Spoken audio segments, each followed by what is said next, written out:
The dust beneath the marriage. I never believed that silence could be loud, yet in our pristine suburban home, silence screamed at me every morning. My name is Alina Wright. To the outside world, my life looked like a polished magazine spread. White fences, weekend brunches, and a husband who worked in finance and wore integrity like a tailored suit. In a Tier 1 country where appearances mattered more than truth, I had perfected the role of the supportive wife. That illusion shattered on an ordinary Tuesday. I was cleaning the house because I needed something predictable, something that obeyed me. Marriage hadn't, not lately. Mark had been distant, working late, guarding his phone like a vault, smiling at messages he never shared. I started in the basement. It smelled of cardboard and forgotten years, old tax files, holiday decorations, broken promises. Behind a stack of winter coats, I noticed a metal trunk, black, scratched, locked. My heart tightened. Mark hated clutter. He hated secrets even more, or so he claimed. I shouldn't have opened it, but I did. Inside were envelopes, flash drives, a second phone, and a leather-bound notebook. My hands trembled as I picked up the notebook. The first page bore a name I didn't recognize, Claire Monroe, followed by dates, amounts, and cryptic notes. At first, I thought it was an affair ledger. I was wrong. The deeper I read, the colder I became. Offshore accounts, shell companies, political donations masked as charity, information trades, names of powerful people, judges, CEOs, senators. My husband wasn't just lying to me, he was laundering power. Then came the real shock. Tucked at the back was a sealed envelope. My name was written on it. I opened it. Inside was a signed document, a non-disclosure agreement bearing my forged signature, dated 2 years ago. Alongside it, a life insurance policy. Beneficiary, Mark Wright. Cause clause highlighted, accidental death. I sat on the cold basement floor for hours, replaying every argument, every apology, every unexplained trip. I wasn't a wife. I was a liability. That night, Mark kissed my forehead and asked what I wanted for dinner. I smiled. Inside, something ancient woke up. I didn't cry. I planned. I started by copying everything, every file, every number, every name.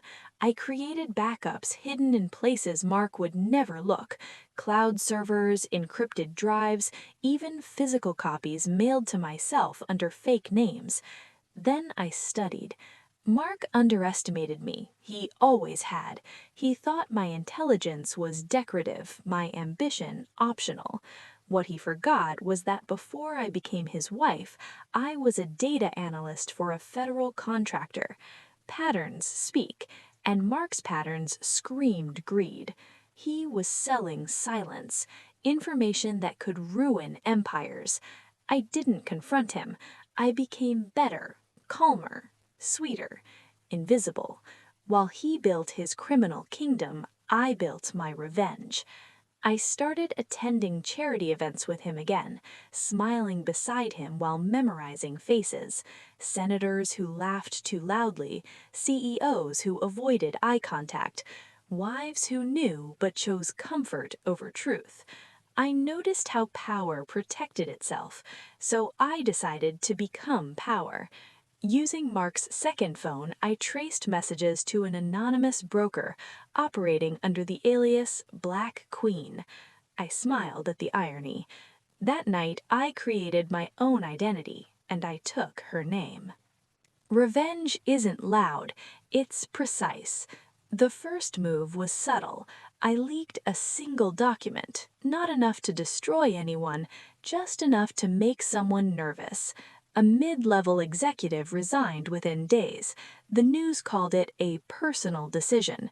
Mark noticed. He grew restless, paranoid.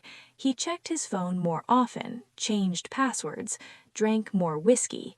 I watched him unravel from across the dinner table. The second move was financial. I rerouted funds from one of his shell companies using credentials I knew by heart. The money didn't vanish.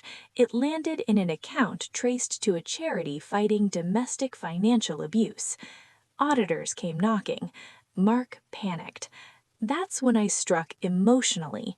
I left the life insurance papers on his desk, unsigned. He confronted me that night. "You went through my things?" he asked, voice shaking. I met his gaze calm as winter. "You went through my life," I replied. For the first time, I saw fear replace arrogance. But fear wasn't enough. I wanted truth. So I gave the world pieces of it. Journalists began connecting dots. Anonymous tips flooded investigative desks. Court subpoenas followed. Mark begged me to stop. I didn't. Instead, I became Black Queen Revenge, the voice behind the silence he sold. The final move came quietly. I filed for divorce. And on the same day, federal agents arrested Mark for conspiracy, fraud, and attempted coercion. He looked at me as they led him away. Betrayed. I felt nothing. Months later, my channel went live. Stories of hidden crimes, powerful men exposed, wives who survived and fought back. My first story trended worldwide, not because it was shocking, but because it was true. I didn't destroy Mark. He destroyed himself. I simply cleaned up the mess. And in the silence that followed, I finally heard peace.